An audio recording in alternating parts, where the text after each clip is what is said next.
थी, लेकिन अभी वहां को लेकर अपडेट देखिए इलेक्शन कमीशन की तरफ से जो दिया गया है वो अपने आप में बड़ा अपडेट है, क्योंकि वहां पर एनडीए लीड करती हुई नजर आ रही है। महाराष्ट्र और झारखंड चुनाव के नतीजे अब से थोड़ी देर बाद क्लियर होना शुरू होंगे, लेकिन अभी तक के रुझान ये बताते हैं कि महाराष्ट्र में बीजेपी के लिए खुशी की लहर है। बीजेपी जिस विकास की बात और जो मुद्दे वहां पर रखे गए, कहीं ना कहीं एक उसका इंपैक्ट वोटर्स में जरूर नजर आया है और इलेक्शन कमीशन भी वहां पर एनडीए को बड़ी बढ़त देता हुआ 286 सीटों पर अभी तक के रुझान आ चुके हैं महाराष्ट्र में, और इन 286 सीटों में दूसरी तरफ झारखंड में 80 सीटों पर रुझान, एक सीट और बाकी है, उसके बाद सभी सीटों के रुझान सामने होंगे। लेकिन काउंटिंग लगातार चल रही है, अलग अलग राउंड की काउंटिंग में महाराष्ट्र में बीजेपी मजबूत स्थिति में, महायुति मजबूत स्थिति में, और दूसरी तरफ झारखंड में इंडिया अलायंस है वो लीड लेता हुआ नजर आ रहा है, और वहीं पर एनडीए पिछड़ती हुई 44-10 का अंतर है, अन्य के पास फिलहाल 2 है। लेकिन किस तरीके से देखिए लगातार नतीजे, और इसी बीच में जो उत्तराखंड का उपचुनाव है उसको लेकर आपको अपडेट बताऊं तो तीसरे राउंड की काउंटिंग थी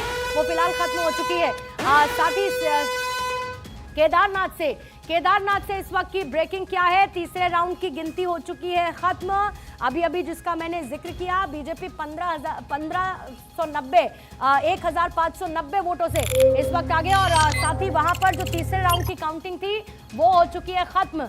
तीसरे राउंड की काउंटिंग हो चुकी है खत्म, 1590 वोटों से बीजेपी कैंडिडेट इस वक्त आगे चलते हुए केदारनाथ सीट पर नजर आ रहे हैं, और तीसरे राउंड की गिनती हो चुकी है वहां पर खत्म। इसी के साथ झारखंड और महाराष्ट्र में देखिए कैंडिडेट्स को लेकर अपडेट क्या है, आपको उसको लेकर भी क्लियर कर देती हूँ, लेकिन इसके साथ साथ आपको उपचुनावों पर भी नजर रखनी होगी। उपचुनाव अपने आप में बहुत महत्वपूर्ण, और उपचुनावों में जहां पर उत्तर प्रदेश उपचुनावों का अपडेट क्या है फौरन उसको भी रखेंगे, क्योंकि अब से थोड़ी देर पहले 5-4 की स्थिति चल रही थी। 5 पर जहां बीजेपी लीड कर रही थी, 4 पर समाजवादी पार्टी लीड कर रही थी। अभी का क्या अपडेट है जल्दी से दिखाएंगे, उत्तर प्रदेश उपचुनाव की स्थिति क्या है। लेकिन इसी बीच में आइए वापस से एक बार जरा बात कर लेते हैं, अभी ब्रेकिंग आ चुकी है उपचुनावों को लेकर। खबर क्या है, उपचुनाव में उत्तर प्रदेश के आंकड़ों में तेजी के साथ बदलाव हो रहा है। बीजेपी 5 सीटों पर इस वक्त आगे चल रही है, और समाजवादी पार्टी 4 सीटों पर आगे चल रही है। इस वक्त उत्तर प्रदेश के आंकड़ों में तेजी के साथ होता हुआ ये बदलाव, 5 सीटों पर बीजेपी आगे, 4 पर समाजवादी पार्टी आगे इस वक्त चल रही है। 9 सीटों का ये रण उत्तर प्रदेश उपचुनाव का बहुत इंपॉर्टेंट है। मीरापुर उपचुनाव इंपॉर्टेंट वो भी, और इसी के साथ अभी 5 और 4 का रेशो जो नजर आ रहा है उत्तर प्रदेश उपचुनाव को लेकर। अपडेट क्या है उत्तर प्रदेश उपचुनावों में, ओहो बीजेपी 8 सीटों पर इस वक्त आगे हो चुकी है, ये अपडेट है। सपा सिर्फ और सिर्फ करहल सीट पर इस वक्त आगे है, 8 सीटों पर बीजेपी हो चुकी है आगे।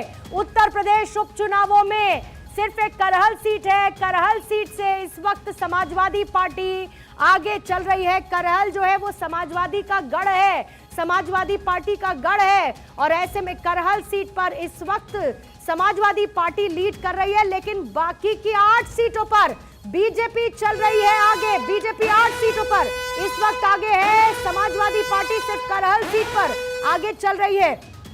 9 सीटें, 9 विधानसभा सीटें उत्तर प्रदेश की 8 सीटों पर नजर आ रहे हैं इस वक्त। देखिए करहल सीट जहां से अनुजेश प्रताप है, अनुजेश प्रताप, और इसके साथ जो समाजवादी पार्टी के कैंडिडेट है वो इस वक्त आगे चल रहे हैं, तेज प्रताप। करहल सीट इंपॉर्टेंट है, इसके साथ तमाम दावे भी किए गए, लेकिन अभी 8 और 1 की स्थिति बनी हुई है। अभी वापस से आ जाते हैं जरा महाराष्ट्र और इसके साथ झारखंड में कहां क्या चल रहा है। दुमका से देखिए बसंत सोरेन पीछे चल रहे हैं, बीजेपी के सुनील सोरेन यहां से आगे चल रहे हैं। इसके साथ ही बसंत सोरेन जो कि मुख्यमंत्री हेमंत सोरेन के भाई हैं वो अभी पीछे चल रहे हैं, और साथ ही झारखंड में अभी तक जो आ चुका है रुझान, वहां पर इंडिया अलायंस मजबूत स्थिति में है, लीड करता हुआ 43 सीटों पर, और 36 पर एनडीए इस वक्त है। 36 पर एनडीए, 43 पर इस वक्त इंडिया अलायंस है झारखंड में। वही 174 सीटों पर इलेक्शन कमीशन भी कह रहा है कि बीजेपी मजबूत स्थिति में है, महायुति मजबूत स्थिति में है, और इंडिविजुअली अगर आप देखेंगे तो बीजेपी 144 सीटों पर इस वक्त लीड करती हुई नजर आ रही है। महाराष्ट्र में 287 सीटों को लेकर जो अभी तक के रुझान सामने आ चुके हैं, 175 और 102, 175 और 102। अगर ये तस्वीर बहुत ज्यादा नहीं भी बदलती है तब भी आप ये देखिए कि बीजेपी कितनी स्ट्रॉन्ग हेडेड यहां पर नजर आ रही है। 175 सीटों के साथ लीड लेती हुई बीजेपी महाराष्ट्र में माना यह जा सकता है कि सरकार बनाने की तरफ है। क्योंकि इलेक्शन कमीशन भी बता रहा है कि महायुति बहुत मजबूत स्थिति में इस वक्त है और महाराष्ट्र के रुझानों